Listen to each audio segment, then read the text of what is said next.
É só um versículo, aleluia. A palavra de Deus nos diz: naqueles dias, Ezequias adoeceu de uma enfermidade mortal. O profeta Isaías, filho de Amós, veio a ele e lhe disse: assim diz o Senhor, põe em ordem a tua casa, porque morrerás e não viverás. Feche seus olhos. Senhor Deus, te agradecemos, Pai, por essa palavra, te agradecemos, Senhor, porque o Senhor é conosco. Obrigado, Deus, por esta noite, obrigado pela oportunidade de estar aqui, Senhor. E te pedimos que o Senhor venha falar conosco, que o Senhor venha, Pai, falar com o teu Santo Espírito aos nossos corações. Prepara os nossos corações, Senhor, como a terra, Pai, que irá receber boa semente e venha gerar frutos. Assim nós te pedimos, em nome de Jesus. Quantos podem dizer amém? Amém. Glória a Deus. Amados, essa palavra Deus colocou no meu coração esses dias. Eu tenho meditado nela já há algum tempo, há alguns dias, e eu gostaria de compartilhar algumas coisas com a igreja.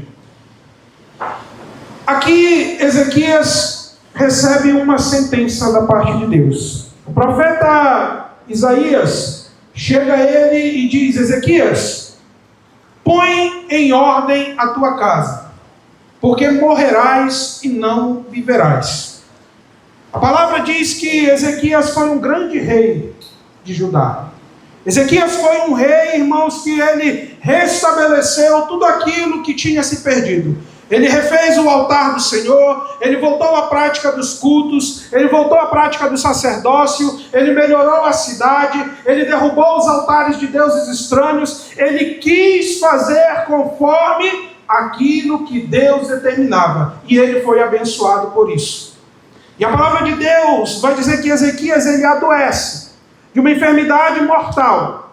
E ali, quando ele está doente, o profeta chega de encontro a ele e diz: Ezequias, ponha a sua casa em ordem. E é exatamente essa a mensagem e o título dessa mensagem: põe a tua casa em ordem. Hoje à tarde, quando eu estava escrevendo isso, a Amanda passou assim, ela olhou de canto assim de olho, que ela gosta de ficar curiando às vezes quando eu estou escrevendo, né, irmão?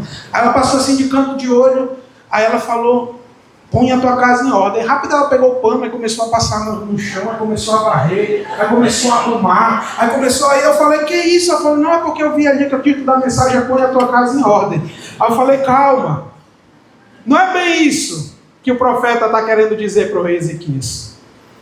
Eu quero que primeiro você saia daqui essa noite entendendo que quando o profeta chega e diz: põe a tua casa em ordem, não é Ezequias, vai lá pintar as paredes, Ezequias vai lá varrer o chão, Ezequias vai lá limpar a casa, Ezequias vai botar o sofá no lugar. Não é isso que o profeta está falando. Não é isso que Deus quer dizer ao rei Ezequias. Quando nós olhamos o significado de casa, irmãos, aplicado por Isaías aqui nessa passagem, ele quer dizer família, ele quer dizer lar, ele quer dizer descendência. Aqui ele quer dizer com casa responsabilidade espiritual. E eu acho interessante quando a gente vai pesquisar na palavra do Senhor, a mesma palavra casa usada por Deus aqui foi usada para Noé, quando ele disse: tu e a tua casa entrem na arca. A mesma palavra casa usada aqui foi usada por Deus para Abraão, quando ele disse: tu e a tua casa saiam do meio da casa de teu pai e vai para onde eu te mandar. A palavra casa usada aqui foi usada por Deus quando ele sentencia a Faraó, dizendo: eu te ferirei porque tu tomaste a mulher de Abraão para ser tua mulher. Então casa aqui, irmãos, Deus está falando de pessoas. Casa aqui, Deus está falando de família. Casa aqui, Deus está falando de lar. E não de 4 paredes e um telhado. Não de algo construído, mas das pessoas que Deus colocou junto com você. Aqueles que são a tua família verdadeiramente. E olha o que Deus diz: põe em ordem. Irmãos, pôr em ordem não é uma sugestão.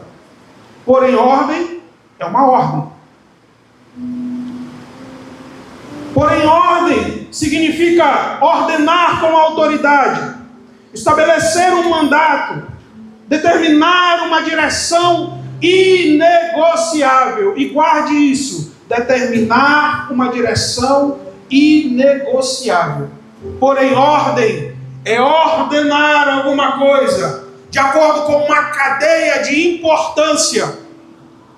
E eu digo para os irmãos que muitas vezes nós estamos com algo em nossas vidas que está organizado, mas está fora de ordem. Pastor Bruno, isso é possível? É possível, irmãos. Tem gente que tem uma rotina absolutamente organizada.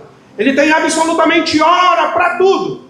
Ele acorda, ele toma café, tem hora de tomar café, tem hora de fazer exercício, e vai para o trabalho, e vem para o almoço, e volta para o trabalho, e de noite faz isso, e faz aquilo, e tal hora da noite ele está dormindo. Porém, nada disso, nada dessa organização, coloca em ordem a verdadeira prioridade daquilo que Deus está chamando ele para fazer. E nós precisamos parar de olhar a rotina como ordem. Porque ordem, ela vem quando nós colocamos as coisas de acordo com uma ordenação de importância diante daquilo que Deus nos deu. E é necessário nas nossas vidas nós termos ordem. Certa vez me perguntaram, pastor, como é que eu faço para descobrir o meu chamado? Aí eu disse, você é casado? Sim. Esse é o teu primeiro chamado. Ser esposo. Você tem filhos? Tenho. Esse é o teu segundo chamado. Cuidar da tua família. Você tem pais ou mãe vivo? Tenho. Esse é o teu terceiro chamado. Honrar o teu pai e a tua mãe. Você trabalha. Esse é o teu quarto chamado. Ser bênção no lugar que você trabalha. Tanto faz se você é empregado ou se você é gestor. Seja bênção. Só aí eu já lhe dei 4 chamados. O que mais você quer? Não, pastor, eu não sei se você é pastor, se você é diácono, se você... Irmãos, nós precisamos parar. Se Deus lhe chamar para um cargo ministerial, amém. Mas Ele, se não lhe der, você precisa cuidar bem daquilo que Deus está entregando nas tuas mãos. Você precisa honrar com ordem aquilo que Deus está colocando nas tuas mãos.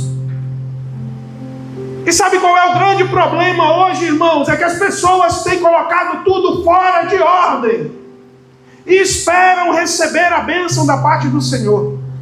Queridos, aqui Deus faz um chamado. Põe a tua casa em ordem, porque morrerás. Você imagina comigo, se até para morrer as coisas têm que estar em ordem, imagina para viver. Deus nos chama, amados, para um tempo de ordenança em nossas vidas, de colocar Deus sobre todas as coisas, de ter mais tempo para a nossa família, de ter mais tempo para os nossos filhos. Ah, pastor, mas eu passo um tempo com meu filho. Irmãos, a maioria das vezes a gente está, sejamos sinceros, deixa o menino chutando a bola, brincando de carrinho, você está aqui no celular, fazendo alguma outra coisa, prestando atenção a não sei o quê. Senta para conversar com a esposa e ela fala. Depois você fala, o quê? O que foi que tu falou? Você está onde? Porque junto deles que não é. E nós precisamos entender que Ezequias, ele foi um grande rei. Ele organizou a cidade, mas a sua casa estava bagunçada. E para isso Deus chama Ezequias, coloca a tua família em ordem. Ezequias reinou por 29 anos, irmãos. No momento em que o profeta começa a falar isso aqui, Ezequias, continuando a história, Ezequias chora muito e pede a Deus, Senhor, tem misericórdia. E Deus tem misericórdia e acrescenta mais 15 anos à vida de Ezequias. Então Ezequias reina num total de 29 anos.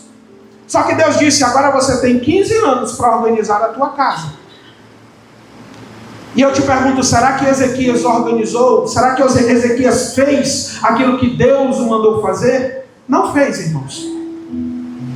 Porque depois de Ezequias reina o seu filho Manassés, o pior rei que Judá já teve.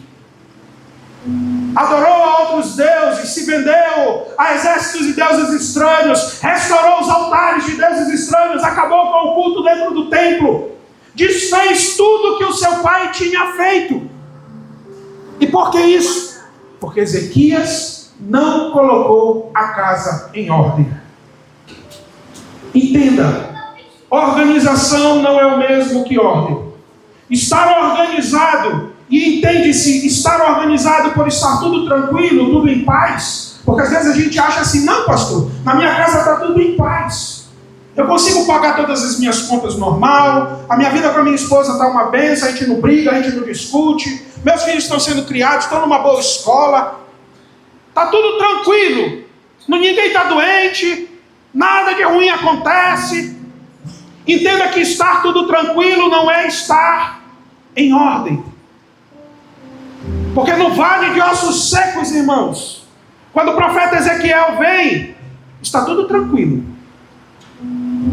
Mas tem um exército de mortos.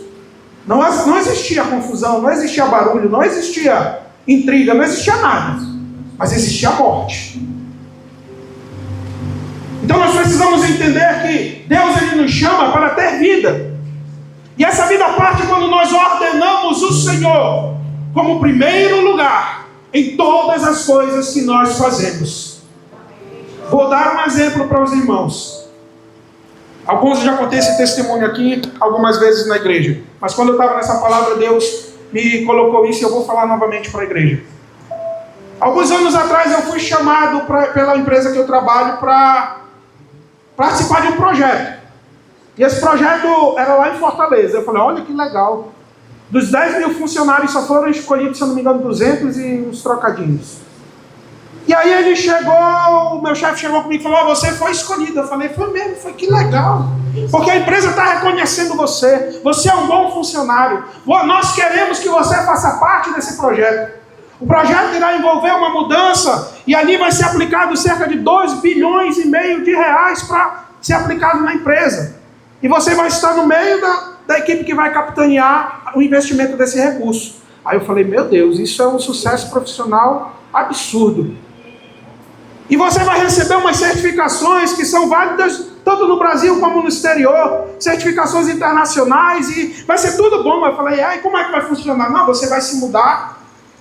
E ali nós vamos lhe dar 15 dias em Fortaleza, 15 dias em São Paulo. E de 15 em 15 dias você volta para casa para ver sua família. Nessa época a Sofia estava com 2 aninhos. E eu falei, não aceito. Ele, Bruno, mas tu está ficando doido? Tu quer ser demitido? Bruno, tu está ficando maluco? E eu falei, não aceito. E por que eu não aceitei, irmãos? Porque eu tenho uma ordem clara na minha vida. Deus, minha família e meu ministério. E depois o meu trabalho. E quando você começa a tirar uma coisa da ordem e colocar na outra ordem, as coisas começam a se inverter de lugar. E o que era importante deixa de ser menos importante. E é aí que começa a bagunçar as coisas na tua casa, dentro da tua família. Certa vez eu ouvi a história de um rapaz que ele disse, pastor, eu já ganho muito bem. Aí eu falei, eu ganho 30 mil reais. E foi exemplo similar ao que aconteceu comigo. Eu já ganhei 30 mil reais por mês, pastor. E aí o que foi que aconteceu? Não, agora a empresa quer me promover. E eu falei, não, vai te promover, vai. Agora eu vou ganhar perto de 50 mil e eles ainda vão me dar uma caminhonete 0 km com tudo pago só para eu estar andando. E muitas pessoas dizem, que bênção! Qual será que foi a resposta dele? Porque uma bênção dessa só pode ser uma grande porta aberta dos céus. E ele disse, não aceitei. Por quê? Porque eu teria que passar 25 dias longe da minha família. E somente 5 dias do mês eu ia passar em casa. E eu tenho filhos, eu tenho esposa, eu tenho coisas que são mais importantes. Aí eu falei, bem, fizeste bem, colocaste em ordem. Nós precisamos entender, irmãos, que quando nós colocamos fora de ordem, é tudo o que o inimigo quer que nós façamos. O diabo, quando chega com Jesus no monte, ele diz, Jesus, está vendo aqui todos esses reinos, riquezas, tudo isso aqui na terra?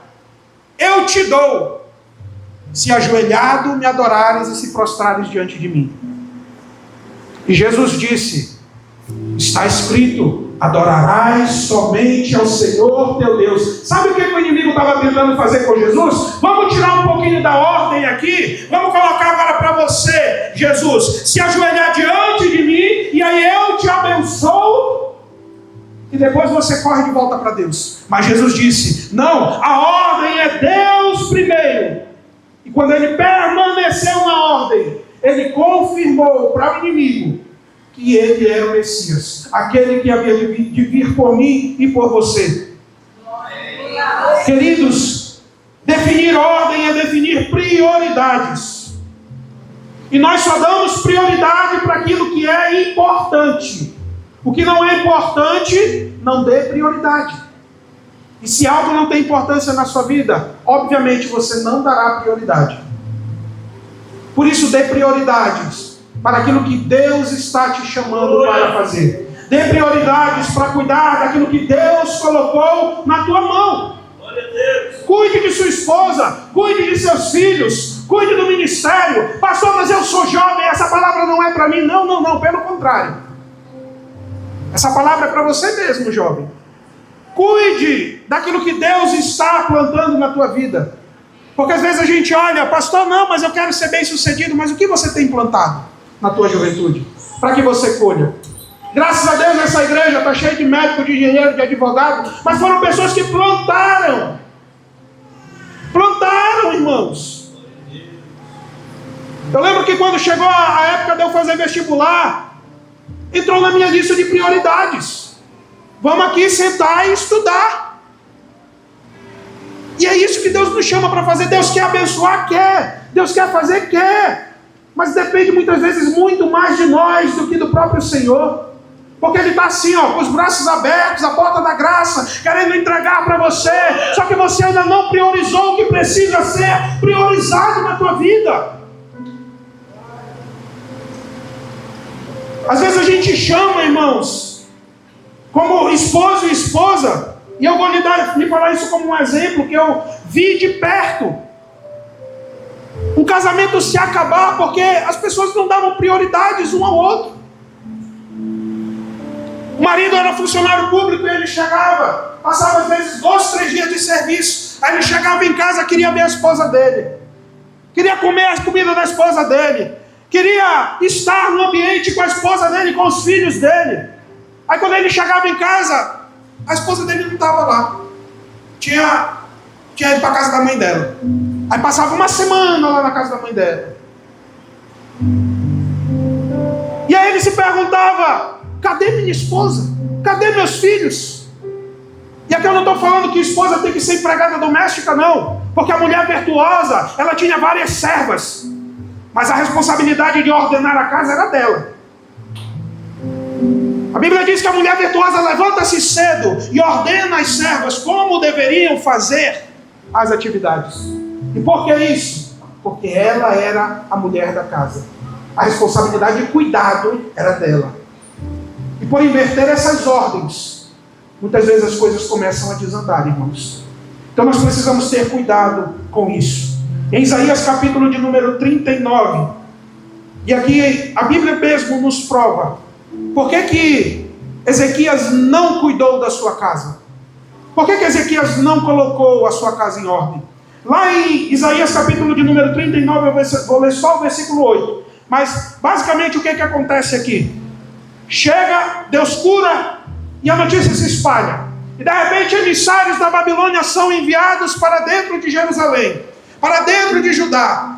E a palavra de Deus diz que Ezequias abre todas as portas do palácio e do templo para aqueles homens. Eles olham a casa, eles olham as mulheres, eles olham o ouro, a prata, as especiarias, ele conhece a família. Eles olham e abrem, veem tudo, absolutamente tudo. E de repente o profeta Isaías chega lá em Isaías 39, verso 8, e ele diz: Ezequias, o que foi que tu mostrastes para eles? E ele diz assim: não há nada em meus tesouros e em minha casa que eu não houvesse mostrado. E ele disse: mal coisa você fez, porque daqui a algum tempo eles voltarão para tomar tudo aquilo que eles viram. Eles voltarão para tomar tudo aquilo que eles observaram e cobiçaram agora. E ele perguntou, ainda disse mais: ainda levarão teus filhos eunucos à Babilônia, a tua descendência, as tuas gerações. Irmãos, para quem não sabe, o eunuco é aquele que é castrado e não pode mais se reproduzir. Ou seja, Acabou-se a geração de Ezequias. Mas olha o que me chama a atenção. No versículo de número 8. Projetou aqui? Projeta aqui com a gente. Ele diz assim: então disse Ezequias a Isaías: boa é a palavra do Senhor que disseste. E disse mais: pois haverá paz e verdade em meus dias. Sabe o que isso quer dizer, queridos? Que Ezequias ele estava preocupado somente com ele. Ele não estava preocupado com a sua casa. Ele não estava preocupado com seus filhos. Ele não estava preocupado com o tesouro do Senhor. Ele não estava preocupado com a cidade. A preocupação é que aquilo que ele tinha feito e se empenhado para fazer estava ali guardado. E muitos de nós, às vezes, somos levados pela vida, e se não vigiarmos, somos realmente levados para que a gente esteja em uma posição em que muitas vezes a nossa casa ela é colocada de lado. Muitos pais que dizem assim: não, eu tenho que trabalhar muito para dar uma boa condição ao meu filho, para pagar a melhor escola, para poder juntar dinheiro para dar faculdade para ele, para pagar um bom plano de saúde, para fazer isso, para fazer aquilo outro. E aqui falando para os pais, muitas vezes você se coloca em uma posição de pagador de boleto e não de pai. Porque quem paga boleto não é, aleluia, aquele que educa necessariamente. Você, mãe, às vezes se coloca em uma posição que não é a posição de mãe. E por isso essa palavra veio ao meu coração, porque nós estamos no começo de ano, irmãos. E como eu disse hoje, nós só podemos colher coisas diferentes neste ano se nós fizermos coisas diferentes. Por isso é tempo de nós cuidarmos da nossa casa. É tempo de nós cuidarmos da nossa família. É tempo de cuidarmos dos nossos filhos. Aos jovens, é tempo de cuidar do seu futuro. É tempo de largar aquilo que é distração de mão e colocar verdadeiramente aquilo que importa diante do Senhor. O mundo está aí.